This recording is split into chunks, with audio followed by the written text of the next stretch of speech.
Cortos de economía. Buenas, mi nombre es David Ruiz y hoy vamos a ver el tema que nos ocupa hoy es la intervención del Estado en la economía. Os quería comentar cuál es el papel que ha jugado el Estado en las distintas economías, sobre todo estamos hablando de las economías mixtas, donde sí que hay una presencia del Estado o se combina el mercado con el Estado, es decir, primero dejamos que el mercado, con el libre juego de la oferta y la demanda, pues regule la economía, responda al qué se produce, al cómo, al para quién producir, pero también en las economías mixtas entra el Estado en algunas ocasiones y eso es lo que vamos a ver hoy.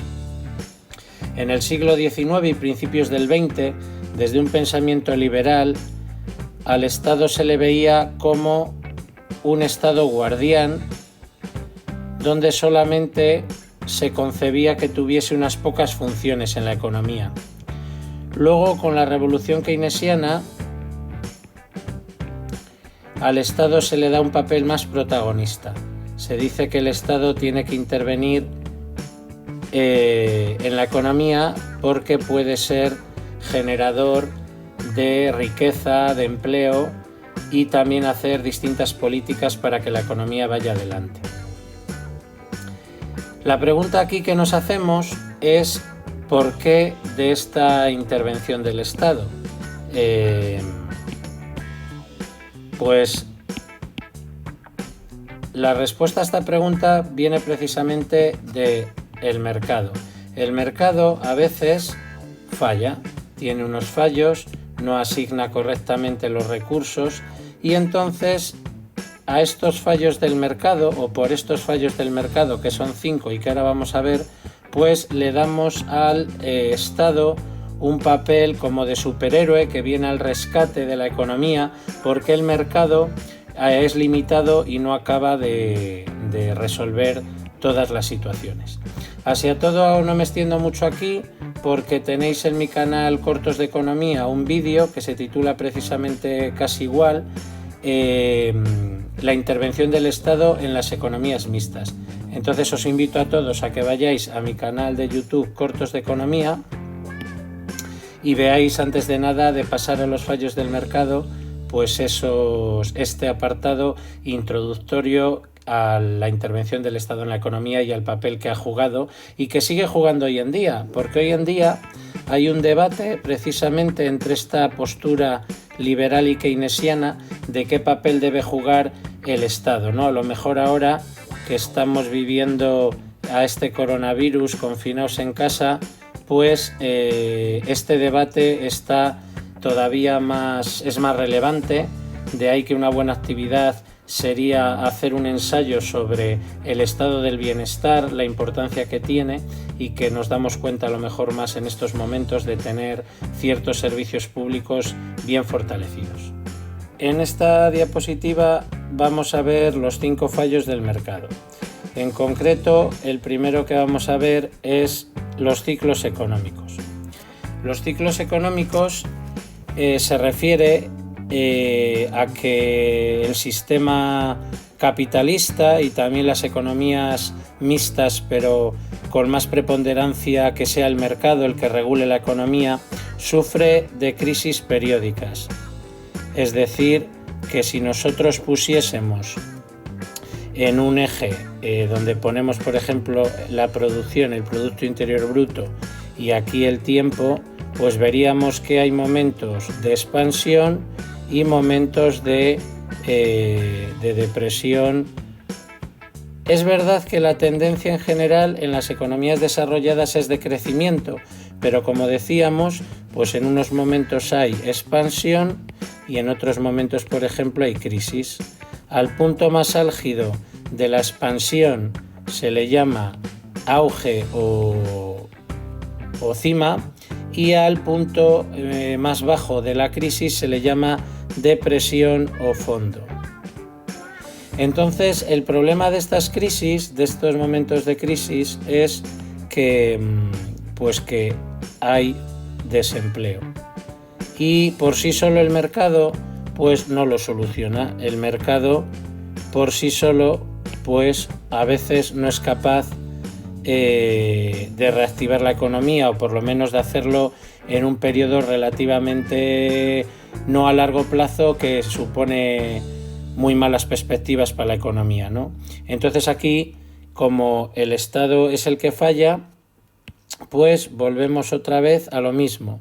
Es decir, como el mercado da error, vamos a decirlo así, pues tiene que entrar el Estado como si de un superhéroe se tratara. ¿Y qué es lo que hace aquí el Estado? Pues el Estado, por ejemplo, aumentando el gasto público con distintas políticas.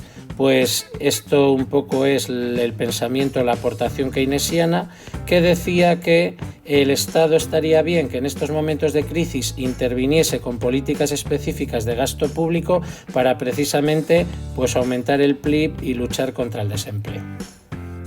El segundo fallo del mercado son las externalidades.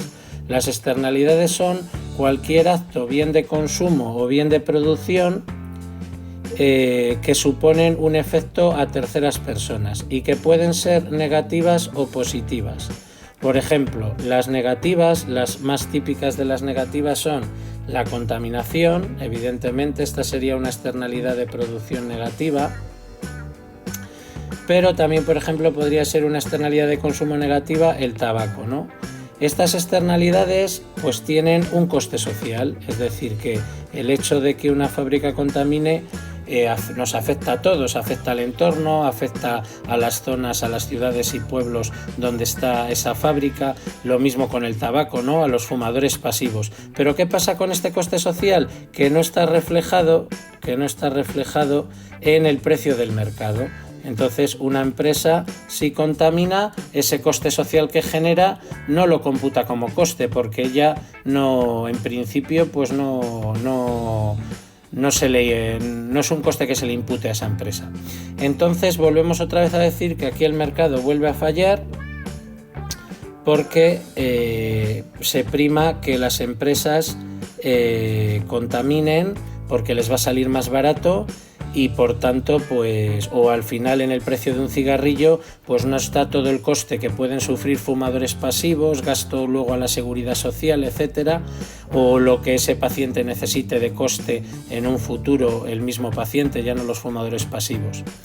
Lo mismo pasa con las externalidades positivas. Las externalidades positivas, que por ejemplo, pues una típica son la innovación, la investigación, el desarrollo de las empresas. Esta sería de producción, pero por ejemplo todos hemos visto, por ejemplo cuando vas a un pueblo, en los balcones, que los vecinos se han puesto de acuerdo y han puesto pues tiestos muy bonitos, del mismo color, homogéneos, y da gusto pasar por ese pueblo, y eso alienta al turismo y se generan unos, en este caso, beneficios sociales que tampoco se ven reflejados en el precio del mercado. Entonces aquí tiene que volver a entrar el Estado como superhéroe. ¿Y qué papel juega aquí el Estado? Pues aquí el Estado en concreto tiene que corregir, porque si no es corrector.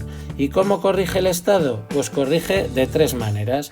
Corrige, por un lado, con impuestos, poniendo impuestos, multas, pues eso, leyes, por ejemplo, que regulen el medio ambiente, que castiguen a las empresas que contaminan. Y luego hay un método que es más actual, que tiene que ver con el comercio de derechos de emisión. Es decir, si por ejemplo un Estado dice que las empresas pueden emitir hasta un nivel y ese derecho a emitir emisiones contaminantes lo reparte entre las empresas que estén mejor preparadas para no contaminar, se hayan preocupado de coger máquinas y equipos que no lo hagan, pues les sobrarán estos derechos de emisión y se los venderán a las empresas que no están o que contaminan más, y por tanto al final serán más competitivas las empresas que no contaminan, porque tienen unos ingresos extras y porque las otras tendrán un coste mayor y por tanto un precio de mercado mayor.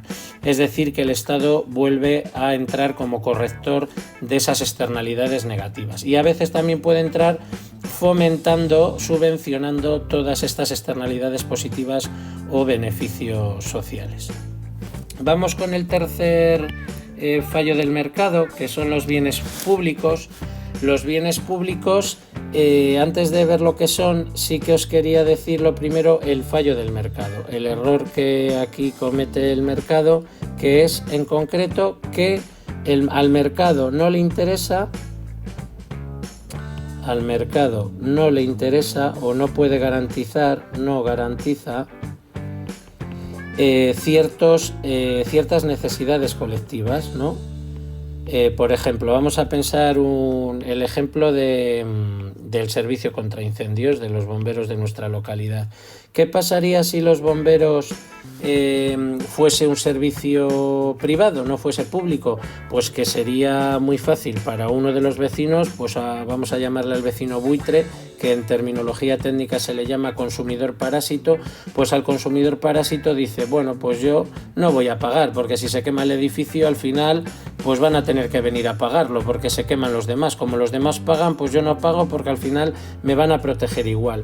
Entonces, estos bienes públicos es obligatorio que otra vez más, nuevamente, sea el Estado.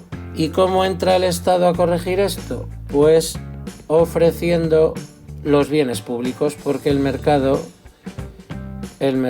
ofrece bienes públicos. ¿Cuáles son cómo se definen los requisitos de los bienes públicos? Pues por un lado son no rivales y por otro lado son no excluyentes, es decir, no se puede excluir a nadie de su consumo y el que lo consuma otro no le quita a otra persona de su consumo, ¿no? Por ejemplo, el alumbrado público sería un ejemplo de bien público, o también la defensa nacional. Deja sacarle. La defensa nacional sería otro ejemplo de bien no rival y excluyente. Por ejemplo, el alumbrado público, pues no se puede excluir a nadie, se enciende el alumbrado público y es para toda la ciudad, y el que lo consuman unos tampoco se lo quitan a otros, es decir, que es un bien no rival y no excluyente. Bueno, pues vamos con el cuarto fallo del mercado, que es la competencia imperfecta y la información asimétrica. Yo creo que de esto ya hemos hablado mucho, pero a veces el mercado no es tan ideal, no es de competencia perfecta, sino precisamente es de competencia imperfecta, y al final hay un exceso de poder por parte de unas pocas empresas, por ejemplo oligopolios, o también a veces la información es asimétrica. Pensad por ejemplo en el sector de la banca, que a veces nos engaña con la letra pequeña, o de la telefonía, o de los seguros. Entonces a veces una de las partes, normalmente la más débil, pues no tiene información completa y se ve engañada y juega con ventaja una de las partes. Aquí entonces, ante este fallo del mercado, vuelve a entrar el Estado como superhéroe, y aquí entra el Estado. ¿Y qué puede hacer? Pues por ejemplo puede hacer leyes antimonopolio, regulación que favorezca la competencia, la famosa Comisión Nacional de Mercados y Competencias que ya vimos en el tema 6, donde pues se defiende que no haya ese exceso de poder, que no haya grandes monopolios, y luego también pues con mayor transparencia, por ejemplo, ¿no? Que haya más información, que los clientes bancarios tengan los bancos la obligación de una publicidad, pues eso, transparente, sin dobles sentidos. Bueno, pues así un poco es el papel del Estado para corregir este cuarto fallo del mercado. Y nos vamos ya por último con el quinto, que le hemos titulado Mercado y Equidad, pero tiene que ver con que unas personas, ¿os acordáis del tío Gilito? Pues viven mejor que otras, ¿no? Entonces el mercado a veces por sí solo genera ¿qué? Una desigualdad de la renta. Entonces a lo mejor hay futbolistas que ganan muchísimo dinero y otras personas en la economía que no. Y a veces esta desigualdad pues hay que intentar corregirla, ¿no? Y este es el error un poco, que el mercado por sí solo generaría excesiva desigualdad. Entonces vuelve a entrar aquí el Estado como superhéroe. Vamos a poner el último símbolo. ¿Y cómo entra aquí el Estado? Pues por un lado con dos medidas. Una que conocéis todos, que es impuestos, como Robin Hood, le quita los impuestos a los ricos. El futbolista que ganaba tanto, pues a lo mejor le quita casi la mitad de lo que tiene para impuestos, que tampoco le pasa nada porque ganan una millonada, y se lo da a las personas que más lo necesitan, ¿no? Y por otro lado, pues haciendo política social o gasto social, por ejemplo con ayudas, una beca para el estudio a una familia que lo necesite, o por ejemplo dando distintos servicios públicos como la sanidad, la educación. Esto tiene que ver con el estado del bienestar, que como os decía es un término que precisamente engloba todo este gasto social, todas las políticas sociales que se hacen para fomentar esta equidad, esa igualdad de oportunidades en nuestro país. Y nada más, pues hasta aquí este repaso que espero que os ayude. Un abrazo a todos.